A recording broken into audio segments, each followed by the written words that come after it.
Hey guys, welcome to another video on Bharat and Germany. My name is Bharat, and in this video I want to discuss a news article which came out recently on the German newspaper Handelsblatt, which is one of the most important newspapers when you're talking about anything related to the industry or commerce and so on, so finances in general. In this Handelsblatt article, there was more emphasis on why exactly more and more foreign students should be coming in, the number of which is actually decreasing because of the corona pandemic. And without the international students coming in and actually staying after their studies in Germany, it is going to have a bad impact on Germany. So essentially, they're trying to bring back the focus of the political parties to understand that international students are important again, and because of this drop there has to be something done in order to combat it further. I'm going to take you to the article and then let's go through it. So this article from the German newspaper Handelsblatt, it talks about the corona consequences. Fewer and fewer foreign students are coming to Germany in the corona crisis. The economy fears for future skilled workers,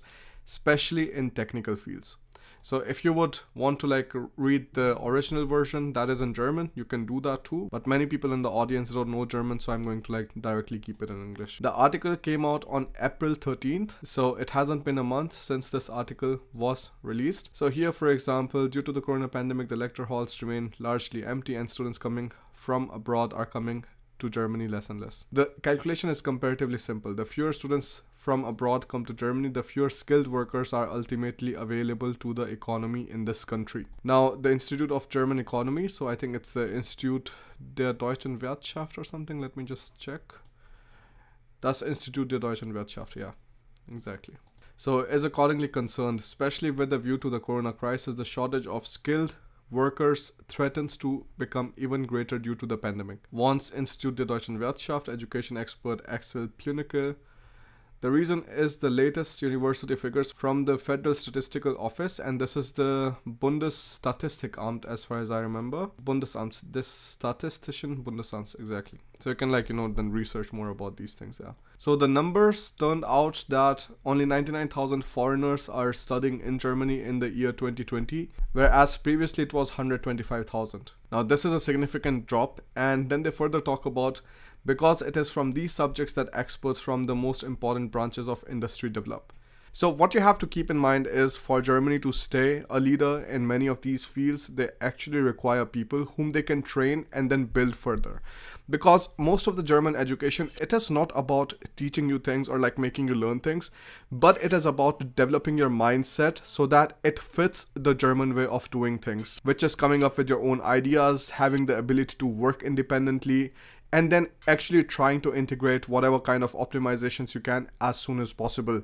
So giving ideas, giving suggestions, all of these things is very important, and that's what they actually aim at. So when you as a foreign student come to study in a German university, alright, the university is free, but previously where many countries used to say that okay, students should go back to their own countries after studies, I think it's such a heavy focus in countries like USA, where actually most of the people you talk to, they tell you that if you're going to the visa interview, never tell them that you want to stay there to work afterwards, but tell them that you want to come back to India or something. But in Germany things are changing, because for them it is very important that the students who come to study for free are actually staying in the country afterwards and are paying back the money in taxes, which was actually used in their education, and many students actually end up staying in Germany for a longer duration after that. Now this news article also has a separate individual section for Indians, and for a specific reason. We are going to go back to that now. So here this expert says that almost a third of all new students are foreigners, and then they're more numbers and stuff, but the most important thing that you have to keep in mind is in the case of first year students, it was 22%, so the number of foreign students. And in engineering and computer science, it's even 29%. So most of the students from engineering and computer science who are studying in German universities, not most, but a big majority of that is even Indians. And that's what they talk about in the next section. Lots of Indians in the MINT subjects. MINT is maths, IT, natural sciences, and technology. So in these fields, they are especially needing Indians again, because many of the Indians who actually leave India, they go to study in Germany, but unlike the Eastern European students who are also coming in as foreigners and are studying in the German universities, Indians tend to stay there because the population is not a major concern for the people to return back to their own home countries.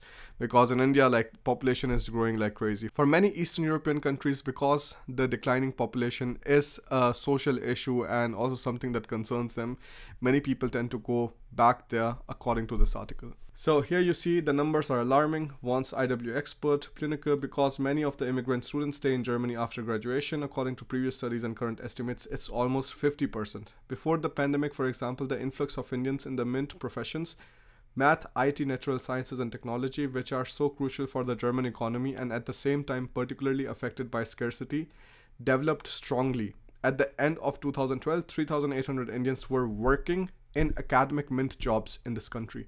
So academic MINT jobs could be some kind of research institutes, some places that you're working in the university, some other research centers and so on. So all of these fields that they're talking about. Okay, right. So for example, at the end of 2012, there were only 3,800 in the MINT field, but at the end of 2020, there are already 17,800, which is really not a bad number at all. So not bad. And if you take a look at the number of like students who are actually coming to study in Germany too, according to their migration background. So number one is China, 45,000. Second is Turkey, 38,000. So 38,900, almost 39,000. Third is India, 25,000. So like there is like a very decent amount of Indian students who are actually studying here. Nah? So this is also like, you know, very nice. Then they go on further talking about different kind of things, and like I said, this is also encouraging because countries like India, the population is still growing. According to the IW expert demography, experts agree that the likelihood that skilled workers will return to their homeland is significantly lower than that of academics from countries in Eastern or Southern Europe who themselves have a demographic problem.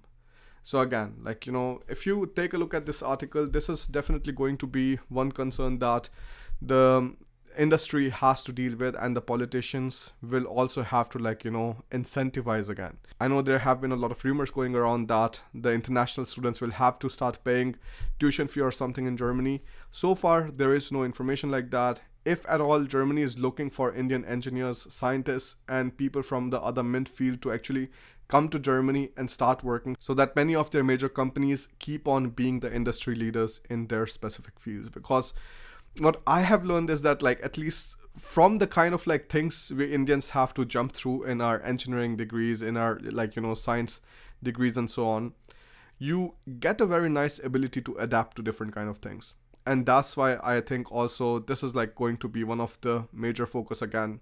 There's a growing and very strong Indian community in Germany. So I think this is also going to be beneficial for the new students who are going to keep on coming in to study in different kind of universities or to start working here. No?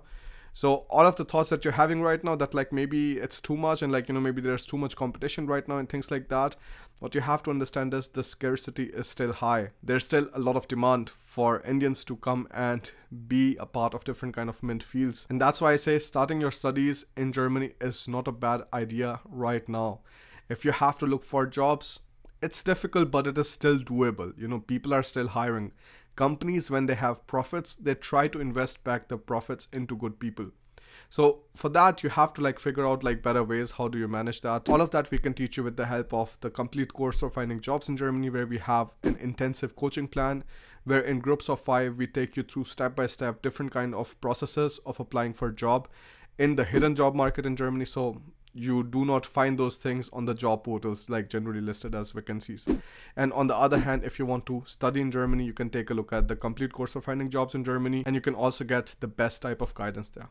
Thank you so much for watching this video. If you have any kind of questions whatsoever, let me know in the comment section below, and I will see you in the next one. Bye.